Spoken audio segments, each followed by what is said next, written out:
Like, let the people know what Floranto is. Toronto is fuck it up.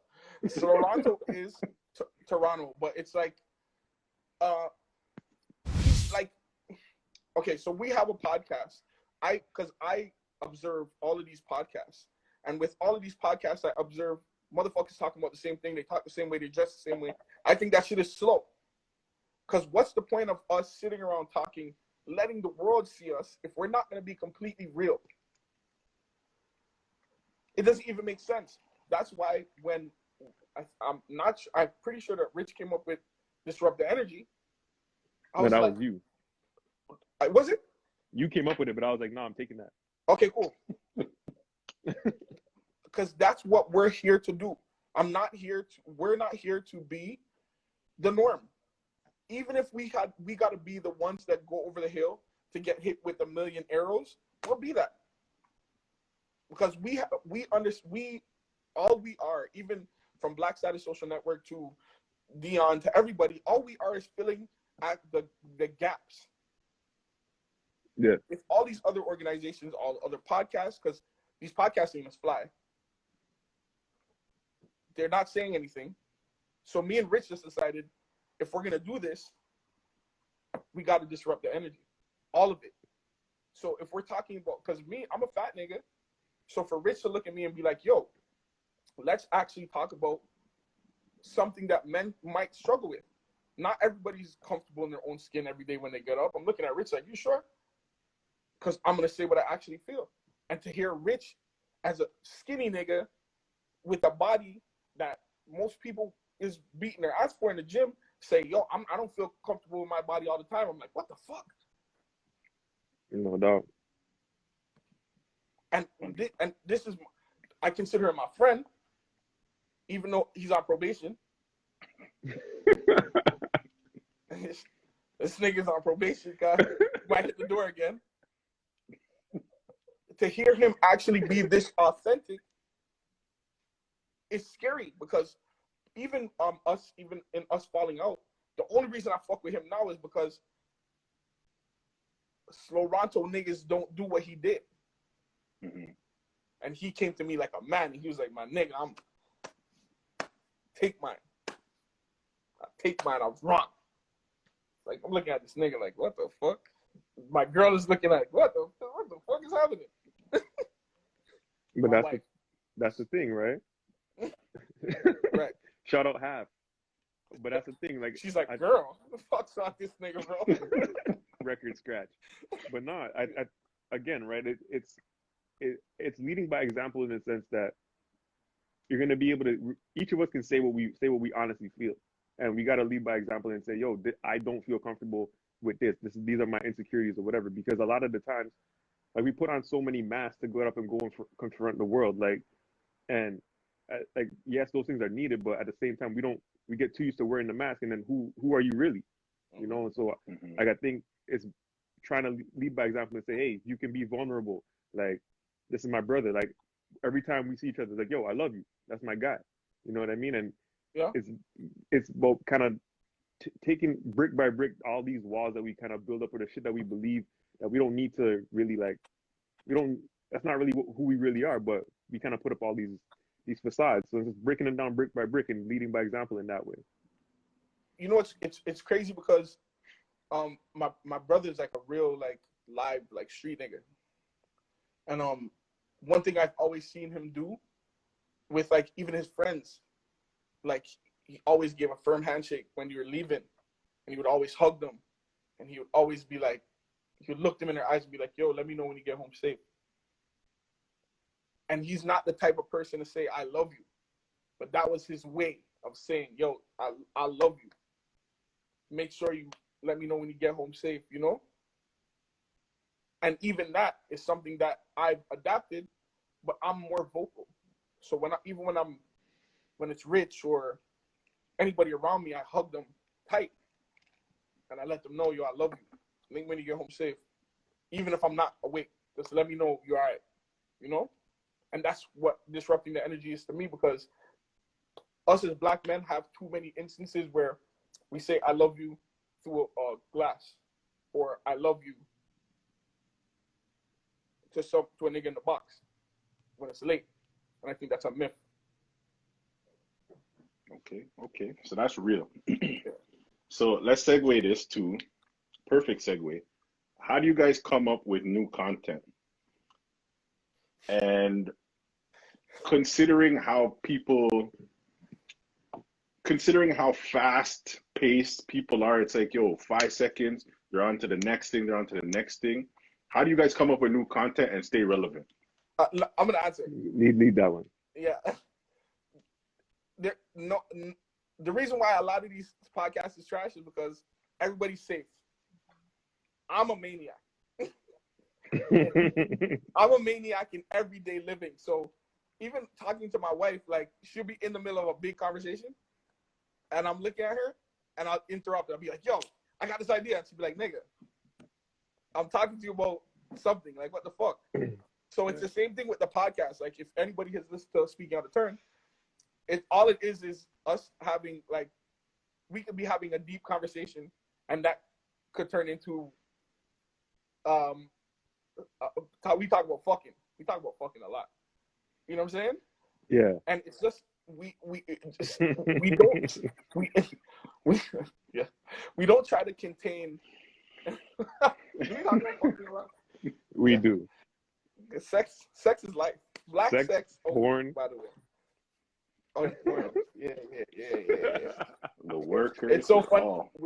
We were watching Trav's stream the other day, and they're like, everybody's like, who's this porn star? And I was like, oh, that's so and so.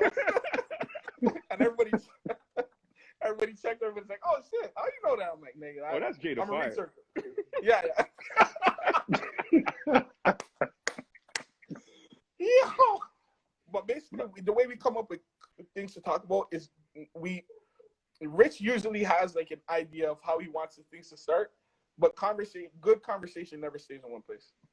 And just building on what Stax says, like, yeah, like I'll look through like, you know, the regular like posting and things like that and see what people are kind of talking about. But one thing about us is that like we work really hard.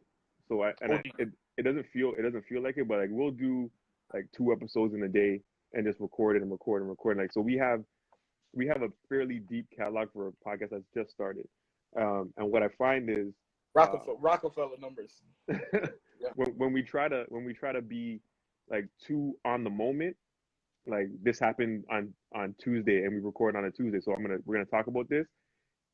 By the time we get to put it out, it doesn't really, it might not, like, it might be a little bit stale to some people, but the way we talk about it, we're talking about things that like regular themes. So like the conversation that Stax mentioned earlier, we started off talking about the Gorilla Glue girl, right? And it hasn't come out yet. So when it comes out yet, that's gonna be, people be like, oh, this is old.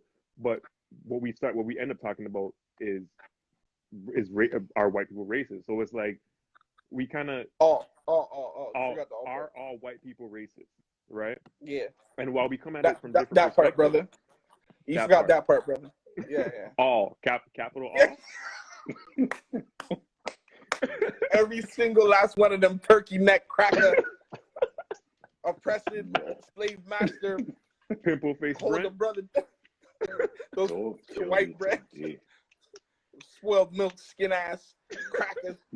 What's wrong with you, nigga? I say that to say that, like, I think we talk about the reoccurring themes. Everything that happens in life is always a reoccurring theme.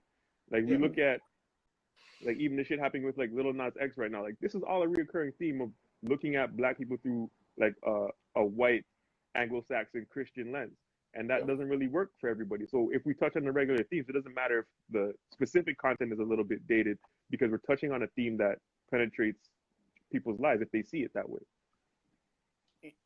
But you know, but the fucked up thing is, and again, I'm just a maniac that believes in all the brands that I fuck with.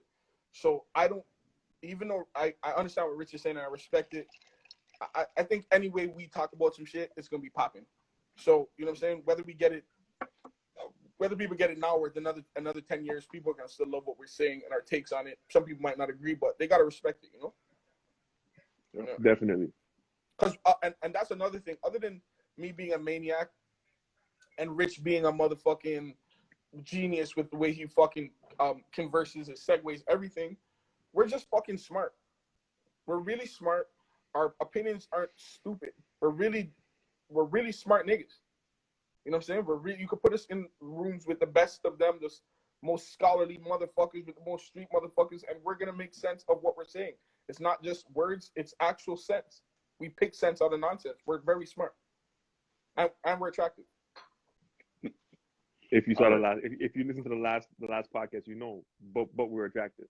Yeah, yeah. Fuck off. Fuck with that. You and this nigga right here. You and this nigga, bro.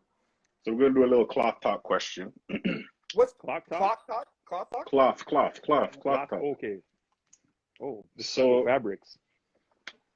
Let's say you guys were Dion, close your ears. Camila, if you're listening, close your ears. So let's say you guys were single men. Wait, no. You don't listen. You don't. Dion is a nasty nigga too, bro. Okay. All right. Cool. Open your ears. Do your thing. Yeah. Y'all are single, or the wives aren't around and they don't listen to the podcast. Do you think the content is gonna change? Would it change? No. I think one, and I don't want to speak for my brother here, but I think one of the things with us is, I think we're really authentic, like men. So my wife knows who I am. Like Dion knows who Stax is. You know what I mean? So we don't have to hide shit. Like we're having these porn talks, and my wife is sitting right over there, like with a pregnant belly, and we're talking about porn. We're talking about porn stars. Dion's the one behind the camera, so she's like giving her 2 cents all the time. There's nothing for us. We don't need to hide anything. So if whether it's porn, whether it's past relationships, whether it's like, doesn't matter what the topic is, I think we would come at it from the same point of view. We might have different perspectives if we were single versus, in a relationship, but no. You know what? I feel like Dre is asking from the perspective of like dealing with slow Ronto niggas. And I understand. And I totally understand. Because he probably has a vision of how motherfuckers act. Bro, one thing I don't do, I learned this from a bad man too. A bad man told me, make sure you tell your wife everything. Yeah. Everything. So when crackers come and knocking, she can say, I don't know what you're talking about. Because I know there's gonna be some people who they're gonna put out stuff and it's like, yo, I know this person's watching, so I'm not gonna say this. I don't get Rich. That's what I'm saying. Rich is right there in this box right here. I don't give a fuck. If I didn't know Rich would be so cheese right now, I'd be dropping names like a motherfucker. I don't give a fuck. It's Rich and Dion are the ones that are like, oh, come on, nigga, don't do this. And the only thing, like this, the only thing that we don't put out is somebody's name. I don't give a fuck. And he doesn't give a fuck, right? Oh, I know. I personally do. Oh, I know. So like, I would rather like stories and stuff like that. I'll give him my own personal experience. I'll say this happened to me, this didn't happen to me. I've done this, I haven't done that. The only thing I try to do is like respect other people's privacy. But like again, my brother doesn't give a shit. I don't know, is he in this box or is he in this box? Whichever side he is, he doesn't give a fucking shit. Nah. If they do my brother Grammy, I'm putting their name on a fucking podcast, bro. And I don't give a. And again, that's just goes to us, Dre. That goes to us being authentic. Because me, Dion is at every single one of these podcasts. And no matter how thick you keep calling the man Dre. It's Ty. Oh, sorry. Sorry. No matter how thick the podcast, we talk about everything. Everything. There's nothing that we're like, okay, we're not going to talk about this. We're not going to talk about this because in